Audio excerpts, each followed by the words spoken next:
motion to eulogize my leader, my departed leader, the Right Honorable former Prime Minister Raila Amolo Odinga. Honorable Speaker, I thank you for granting me the opportunity to pay tribute to one of the greatest sons of our Republic, the late Right Honorable Raila Amolo Odinga.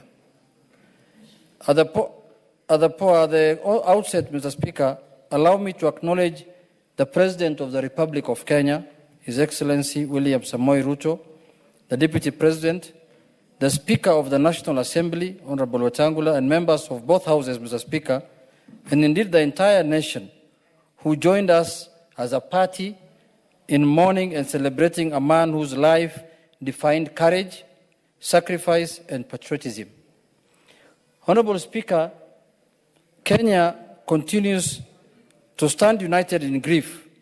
We have lost a statesman, a reformer, and one of the foremost architects of our democratic journey, Raila Amolo Odinga, who was not merely a political leader, he was a movement, a vision, and a symbol of Kenya's enduring quest for justice and equality, Mr. Speaker. His story is interwoven with the soul of our nation, from the struggle for multi-party democracy to the birth of devolution, from the fight for electoral justice to the pursuit of national unity. Raila's journey was one of the extraordinary sacrifice, from the dark dungeon of political detention to the bright halls of leadership. He endured suffering, persecution, and humiliation, yet he never surrendered his belief in a better Kenya. He stood firm when it was dangerous to do so and gave a voice to the voiceless when silence will have been safer, Mr. Speaker. Honorable Speaker, to many, he was Baba, the father of democracy. To me, the late Right Honorable Raila Amolo Odinga was more than a leader. He was a friend, a mentor, a father figure, a man whose wisdom shaped my political journey and whose courage inspired my convictions. He guided me with patience, challenged me to think beyond self, and taught me that leadership in service anchored in integrity and compassion. He was the mentor who believed in me when I doubted myself, the father figure who offered guidance with kindness, and the friend who stood with me in both triumph and trial. His counsel was steady, his humor was disarming, and his faith in people unwavering. Honorable Speaker, sir, Raila Odinga believed that leadership is not about privilege, but about purpose. Not about position, but about service. His politics transcended tribe and party. He envisioned a Kenya where every citizen, regardless of background, could find dignity, opportunity, and belonging, Mr. Speaker. That I can testify, Mr. Speaker. Through his advocacy for devolution, he empowered communities and brought government closer to the people.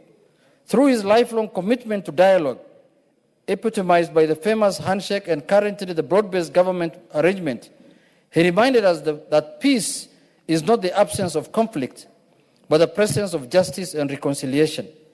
He taught us that unity is not weakness, but statesmanship. Mr. Speaker, sir, to millions of Kenyans, he was simply Baba, a father not only to his family, but to generations who drew hope and courage from his resilience. Whether in Kibra, Kisumu, Garissa, or Turkana, he connected with ordinary citizens with humility and sincerity. He championed the struggle of workers, farmers, and the youth, standing fiercely for the marginalized and forgotten. His dream was a Kenya that works for all his children, regardless of tribe, region, or station in life. Honorable Speaker, to the youth of this nation, Raila Amolo Odinga was more than a leader. He was an idea that truth must be spoken to power, that the fight for justice never ends, that Kenya can and must be better. His life challenges us in his house and beyond to rise above partisanship and continue building the the Kenya he envisaged, or united, prosperous, and free. Mr. Speaker, sir, we thank Mama Ida Odinga, his children, the entire Odinga family, for sharing him with the nation and for standing steadfastly beside him through the storms of history. His sacrifices was not his alone. He bore them with grace and dignity. As we continue to mourn his passing, let us also rise to the challenge he leaves behind to make Kenya a nation anchored on justice, unity, and truth. Let us move forward with the courage, compassion, and conviction that Raila Odinga so valiantly exemplified. Mr. Speaker, sir, the Right Honorable Raila Amolo Odinga have departed from our sight. But his dream for Kenya will never die. His legacy will forever echo in these chambers, in the streets where the people once chanted his name, and in the hearts of all who believe in freedom, justice, and equality. Fare thee well, Right Honorable Raila Amolo Odinga, Baba, the people's president, the father of democracy, and the external flame of Kenyans' conscience.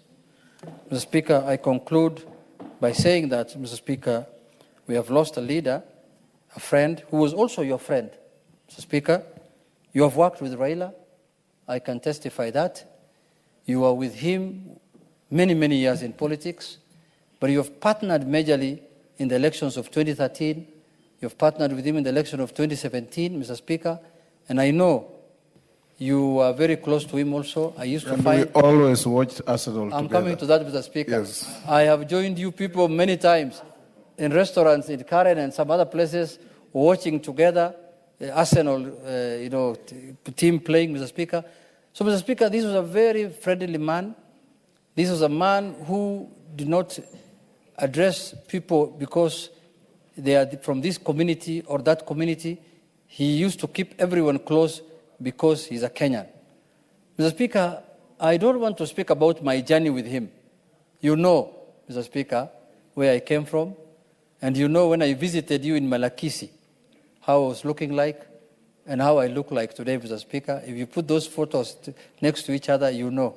Mr. Speaker, I came to visit you at your constituency that time. You were the Minister of Foreign Affairs or something, I can remember something like that. And I spent the night with you at your home. So, Mr. Speaker, this is a man who has molded many political lives, Mr. Speaker. Myself, Mr. Speaker, when I interacted with Honorable Raila Odinga was in the year 2003. And I became a mayor, I wanted to become an MP. Honorable Karoli was a very powerful man in his office, Mr. Speaker, in 2013. He almost denied me a ticket. If it was not Baba, I would not have been in this parliament, Mr. Speaker. Very powerful man, Mr. Speaker, by then, Mr. Speaker. He almost denied me. But Baba stood with me, Mr. Speaker, and said, this is the young man who should be the member of parliament for Suna East, Mr. Speaker. No, there's no correction there, Mr. Speaker. We know what happened. You are either on a point of order or nothing. Mr. Speaker. Yes. Mr. Speaker. What is your point of order, Carol?